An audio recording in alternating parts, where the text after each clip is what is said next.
أعوذ بالله من الشيطان الرجيم. بسم الله الرحمن الرحيم.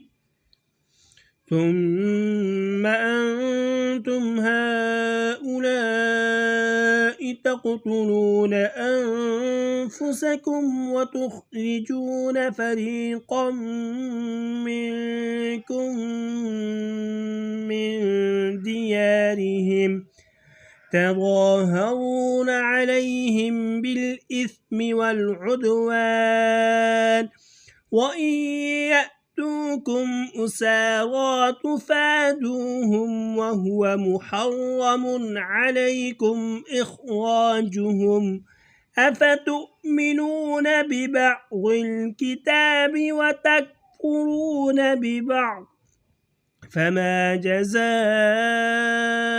من يفعل ذلك منكم إلا خزي في الحياة الدنيا ويوم القيامة يردون إلى أشد العذاب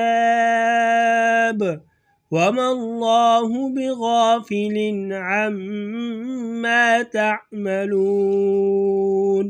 صدق الله العظيم.